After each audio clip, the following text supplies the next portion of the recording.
heal the world, make it a better place for you and for me and the entire human race. There are people dying. If you care enough for the living, make a better place for you and for me. Hey everybody, Lady Cheryl here. I am at the quick oil change place, and I thought I would just go ahead on and film the introduction to this video. And first of all, I want to say thank you all for visiting my channel today. In this video, really I'm showing you every day, I think Sunday through Thursday today, what I've done in my food forest. And that includes potting up my citrus trees and then protecting them from a 38-degree temperature we were expecting a couple of days later. I'll give you an update on the bush green beans that I'm growing in grow boxes and baskets.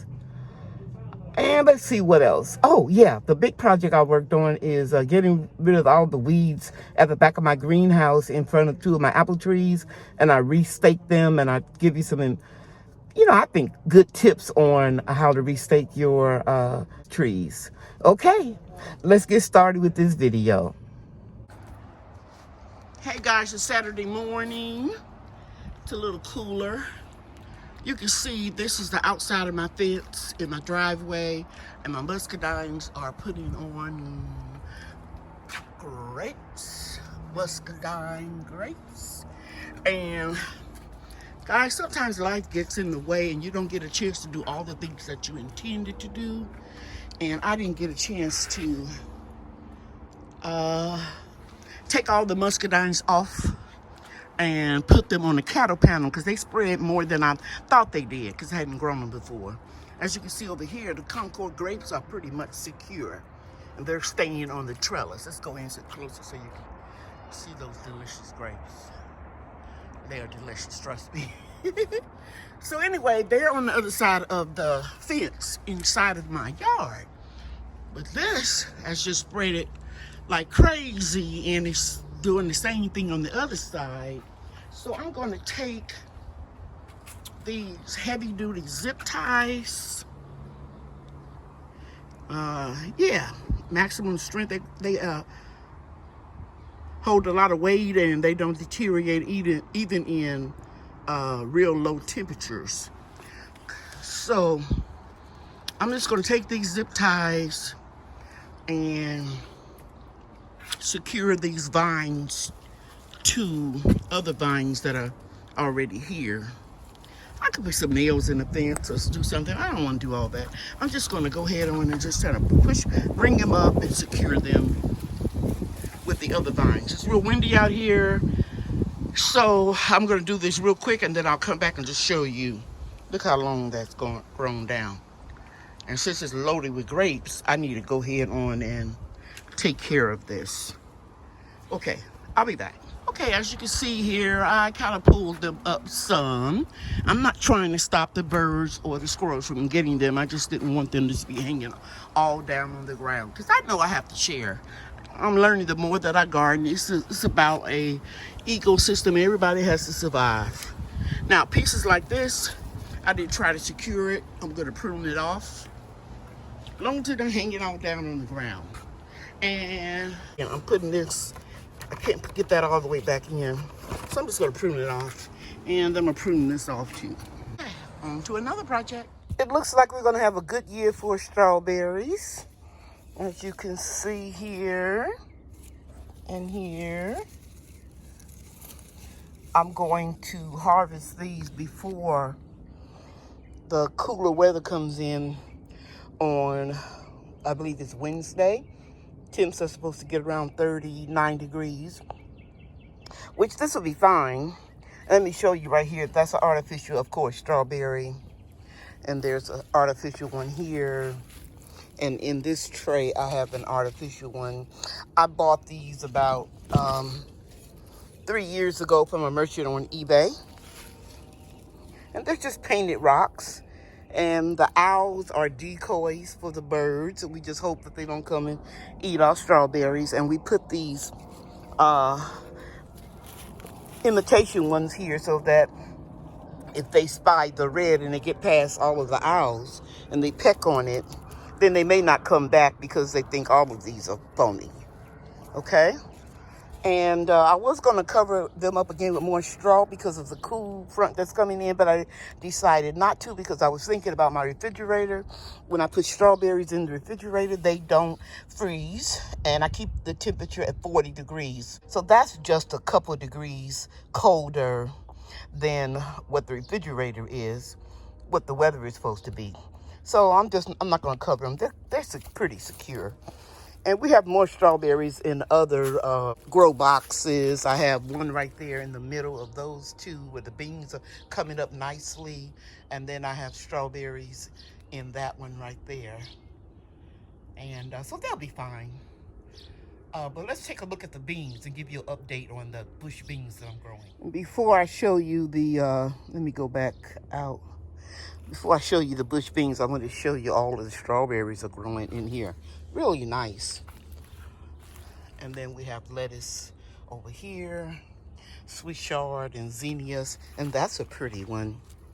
My nails are dirty because I've been transplanting. Look that pretty.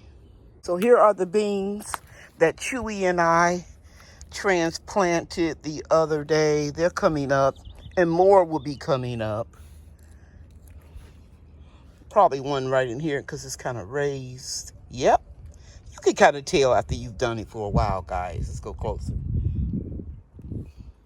More strawberries over here. And this is looking good. I suspect it's a bean over here because it's raised. These are spaced real nice. There's probably one right here too. And you can see these three. And what I'll do is after they all come up, if there are any that are close together like these two, I'll scoop the whole thing up and gently separate it. Strawberries coming along here too.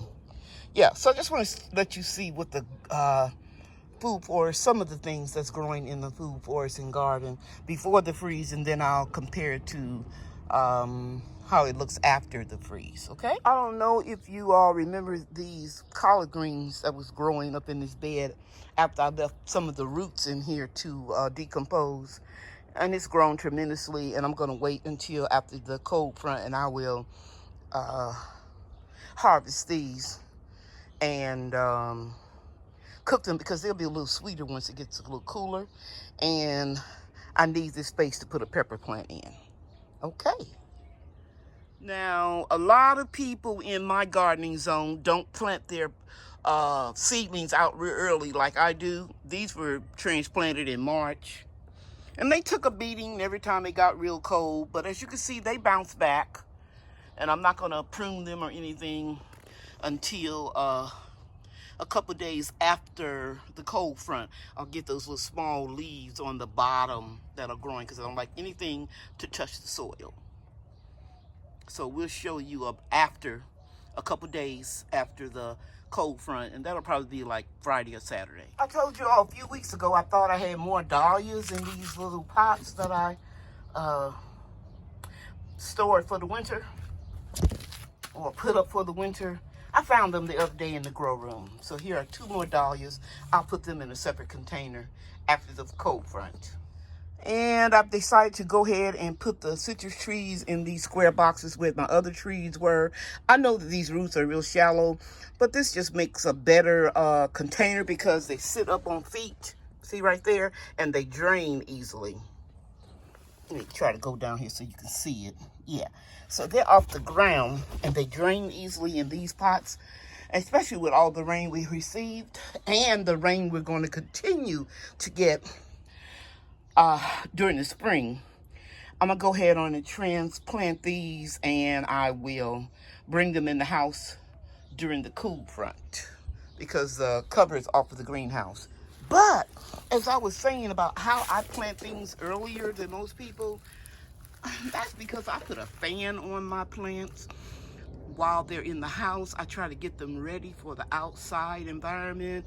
And then when I plant them outside, they don't go into shock because of the atmosphere is different, the wind and, you know, and the sun. So I really think that these plants, all of them in these 2 beds, and even the ones in the greenhouse with the cover off over there, I think they will be fine at 38 or 39 degrees. I don't plan to cover up anything because I have extras, so whatever survive. Okay? And these are sunflowers right here getting ready to bloom any day now. Okay. This is my favorite lettuce, Butter Crunch. It will do well in cool temperatures because it is a cool winter crop. And sometimes in your seed package, these came from Baker Creek, you accidentally get a wrong type of seed. But that's a lettuce. Look like arugula right there. And then I planted some more beans here. I harvested all the tatsoi. And I think I accidentally deleted the footage of the tatsoi. But I cooked it all up. It was delicious. I'll see if I used another phone camera because I have 2 of them, so I might have put it on a different one. That's a bean trying to come up. And I'm going to slightly water this because we need to keep our seeds moist, and especially until they germinate. Okay? All right. I found these tree rings at Lowe's when I got the citrus trees, and I forgot to share them with you.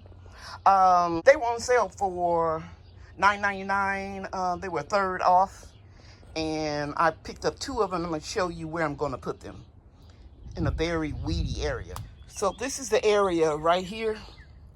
These 2 trees, 2 apple trees, and got a lot of weed seeds in here, and I pulled it up all across that fence line, and I started over here, and I'm going to pull them all up, but I'm sure I'm not going to be able to get all the seeds out. So I'm going to put one of those tree rings right here and right here. And we'll build the soil up again and put weed barrier over it. That little black fabric.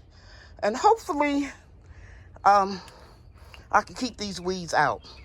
And I'll put wood chips on the on top of the weed barrier. And you don't want to keep anything around your trunk. You want to keep it free from wood chips and a lot of mulch. See this? This is a root from the apple tree. So I'll cover that up with soil. And I'm just going to build this up because this is a real low area in my yard.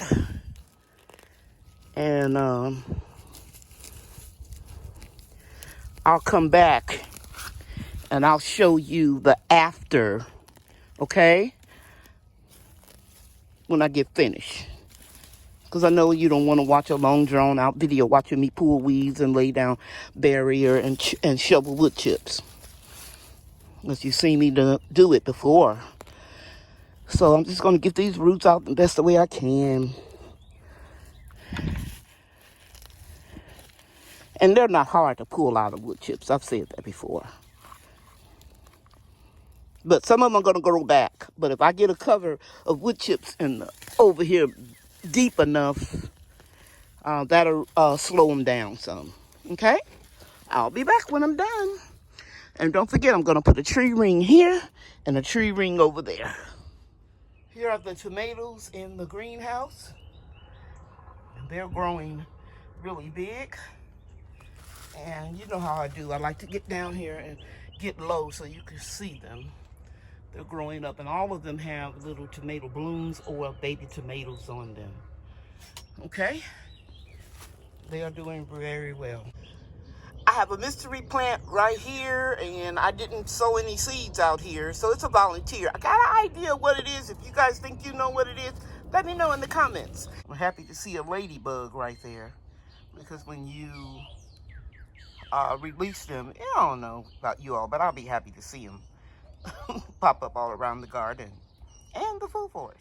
I'm getting ready to pot up this Satsuma tree. Remember I told you guys I was going to let them just sit here for a few days so they can get used to the outdoor environment because they were inside of the store when I got them.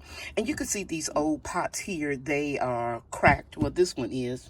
And I'm pretty sure all three of them going to be at the bottom. So I don't want the soil to just escape. So I'm going to go into the house and grow room and get some craft paper that I use for situations like this, so that eventually the craft paper will break down, but soil will have, molded in this container and won't come out so easily. And I'll put about 3 or 4 layers of craft paper down, and when it rains a lot, it will go through the craft paper, so I don't have to worry about it flooding. But while I'm here, I'm just going to go ahead and pull up these weeds, this grass growing in the wood chips. There are so many different projects to do in the spring of the year, and I'm just getting to them as I can. So just a lot of work you have to do to maintain it. You get a lot of compliments on the way it looks, but most people don't have any idea how hard we gardeners work to maintain what we have. Okay. All right. I'll be back. I'm going to go get some paper. Here's the craft paper. I bought it, man, probably 6 years ago or more. I don't know. I think it was right after I retired. And I use this for a lot of different reasons. And I'll be sharing it with you. And I've also shared it in old videos. I put it down like when I'm going to put wood chips down and I don't have cardboard. And I don't fertilize trees when I first pot up them because they need to get used to it. And I told you in my previous videos, I noticed these little granulars here, these slow release. I don't know if it's organic or not, but I am going to add a little azonite rock dust and a little worm casting. So if they go into shock, that'll help it a little bit, okay? All right, so I'm just going to cut this paper and I'll show you how I put it in. Basically, I just folded it into 4 squares, and then I'm going to add potting mix. Always use potting mix when you're putting trees or anything really into containers, because it has vermiculite and perlite to keep the soil fluffy so it won't be packed down and not allow the soil to drain adequately. So I'll come back when I have the soil. I buy whatever's on sale, and lately I've been finding the Vigoro on sale, potting mix, and I put it about 1/3 full, and then I'm going to take the pot and roll it over on the side and try to ease that pot out. Okay, so this is what I did. I just roll it on the side and I smash it down. Go just roll it around and smash it, right? I thought about maybe I should show you. Then I put my finger right in here and I pull it out. I need 2 hands to do that. I pull it out in opposite directions. And as you can see, I usually don't lift the tree up like this, but I'm going to because it's in all one piece. See that? And it's a good thing that I went ahead and potted up because the roots had reached the bottom. So I'm going to try to center it and just, slightly rough up the roots just a little bit. They're not too root bound. And this plant was buried pretty deep into the soil. So I'm going to let some of this soil that it's used to go down, and then I'll fill the rest up, and I think it's going to rest perfect when I put this stake in here like that.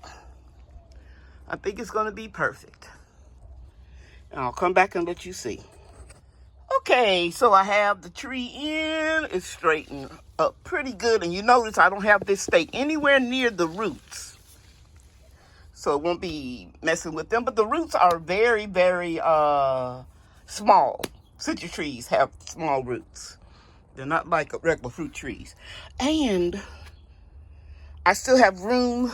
I just packed it down a little bit to put more potting mix up here. I lost the leaf. And I was doing a little investigating because I was trying to figure out what that white powder was on here. Guys, it is a some type of powder pesticide. This tree has been treated with it. Where is it? I think I read it over here and I Googled Lowe's. And It's to prevent, those different type of citrus diseases that are plague in some states. That's why you can't buy citrus trees from some online nurseries and have it transported in from the state of Texas. There are regulations against that. I guess it's the FDA. I'm only assuming. But anyway, I Googled that nematode inoculation, whatever it is, neonicotinoid. It's right there. Let me see. Neonicotinoid approved by both state and federal regulations. That's to prevent this tree from spreading some type of disease that can wipe out crops. But on further investigation, I found out that that powder can also kill bees. So it's the first thing that I'm going to do after I trim it up. I'm going to wash all of this powder off of here. Okay? All right, so I'm going to blast that with the hose. I don't have to show that to you, but I'm going to be turning it over and I'm blasting it really good because I don't want to kill the bees. And since it's going into my home garden and it won't be transported anywhere, I think that'll be a safe thing to do. So I'm going to add a little bit potting mix, and then I'll put the azonite rock dust and just a little worm castings, because worm castings can be a fertilizer, but it's so low grade. I'm going to put that on top of here, and then I'll put the rest of the soil on top. I do not put wood chips on citrus trees for the fact they have real small roots, feeder roots. And you don't want to cover those up with heavy wood chips. So I only use leaves. And I have leaves right over there in those blue buckets right there. That's what I'm saving them for my trees, my citrus trees. Okay? So now I'm working on the grapefruit, and you can see here it's more root bound than the other one was. So we need to break that up a little bit.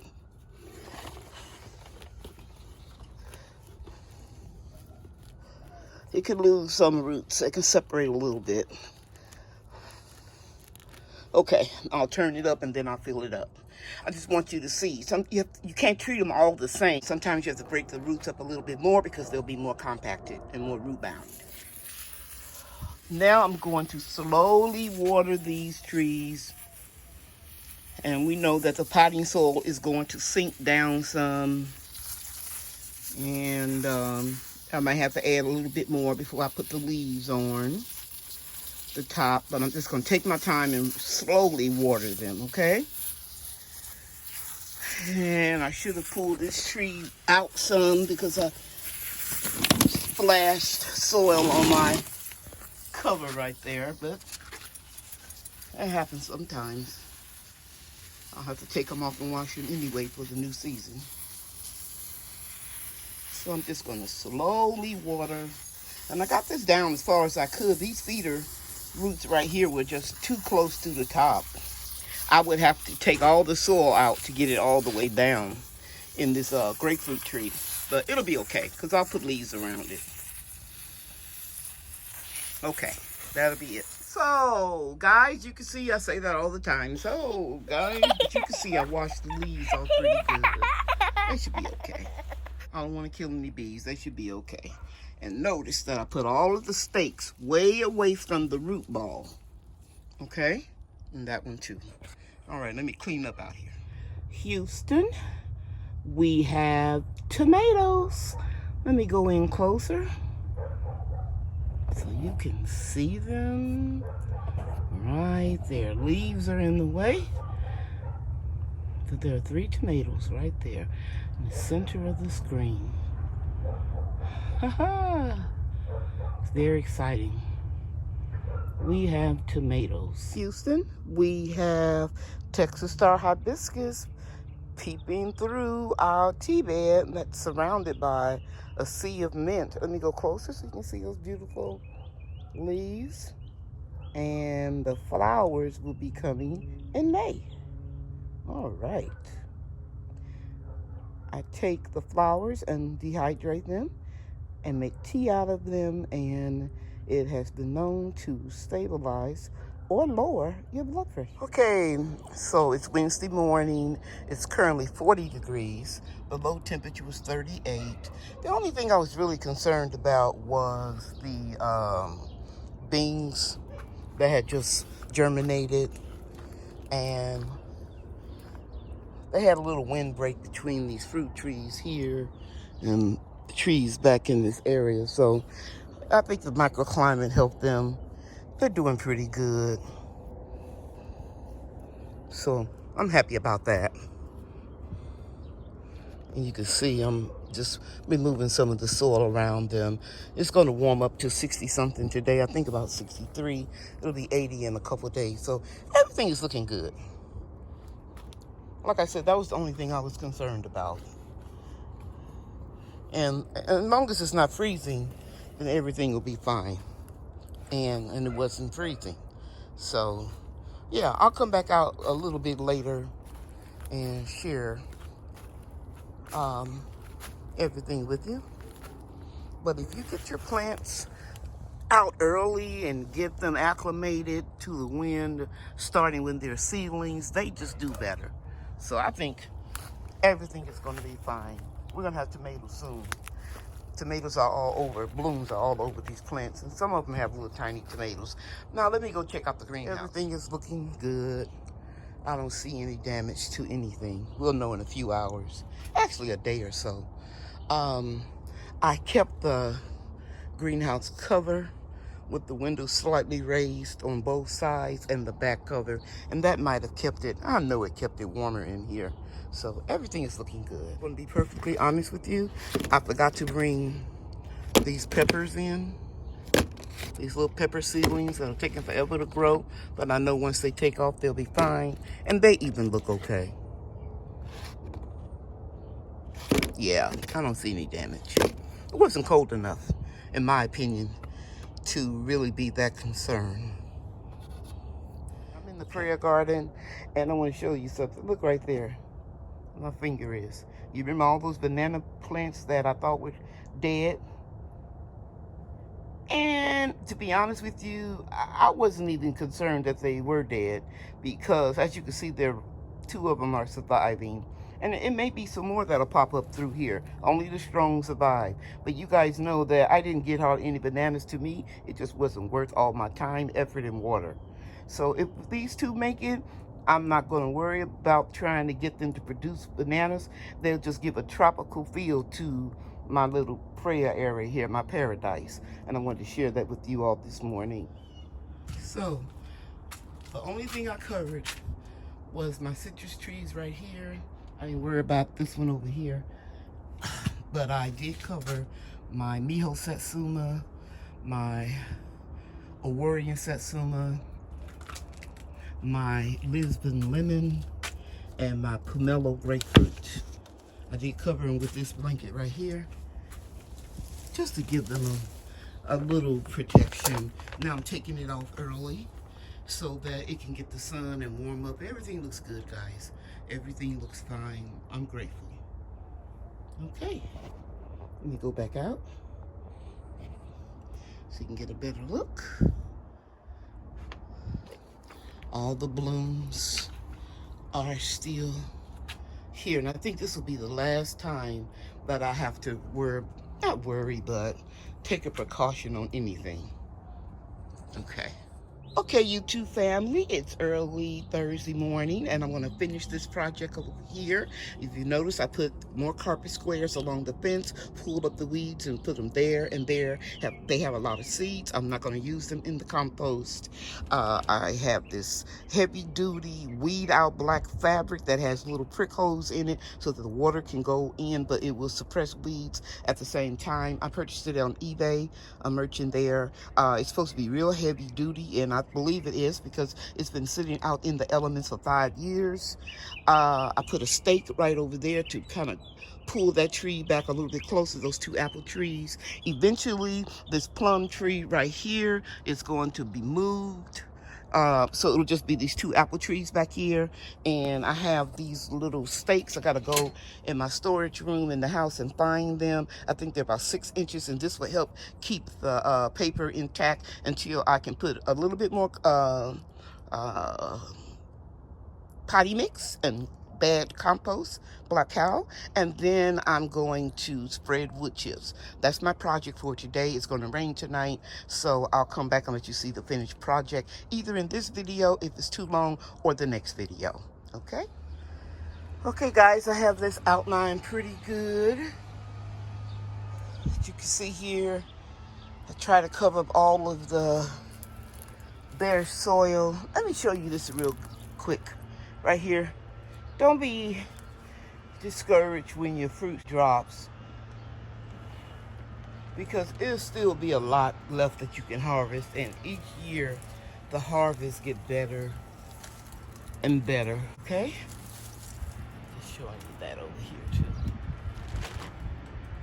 Still, we're gonna get a lot of plums the first year that it's putting on fruit, and the first leaves come in a little different shade. This is have a hint of red and bronze to it. It's just still growing, and as the leaves mature, they turn to green. This is the meth leaf plum, so I'm excited about it. But anyway, I'm going to stop right here because I'm getting out of breath. And you can see I covered up most of the exposed soil, and I'm not going to let this go down on a slope like that. I'm going to build this up with wood chips and soil. Okay, and I'll show you the results in the next video. I am pretty happy with the way I've straightened the trees.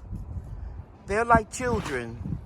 You have to train them up the way you have them to go, and the way you stake them when you first put them in the ground may not be what you need later. So if you have to do an additional staking of your tree to straighten it out, just make sure you go nowhere near the root ball when you put your stake in. These are galvanized poles that I bought from Home Depot. And that's a wooden stake there. And this one wasn't really that crooked, but this one was. So I had to pull it from both directions to get it to be pretty straight. And I'm very pleased. Now let me show you some of the fruit on these trees. This tree is the Stark Brothers Golden Delicious apple. And I want you to see it's the first year that it's producing fruit. And it just has a little fruit basically right in there. And the next year it'll be more prolific. And this one is, let me read it to make sure I know it's a signature. It's a Kinder Crisp signature apple from Stark Brothers. And it has a lot of fruit. Lots and lots of little baby apples all over this tree. When those flowers fall off, that's the beginning of an apple. Look right here, guys. It's about a dozen right here. Some of them I may thin out. 1, 2, 3, 4, 5, 6, 7, 8, 9, 10, 11, 12, 13. It's about 14 apples right here in this little branch. That's too many, so I'll thin them out if the wind doesn't drop them off. That's a nice size one there. Forgive my nails. You guys know I've been working. I love to get my hands in the dirt. Okay.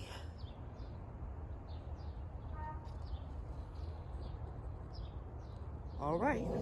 Thank you for taking time out of your schedule to watch my video. I know you could be watching a lot of other channels. I don't take anything for granted. You know that I love you, and God loves you too. Bye now.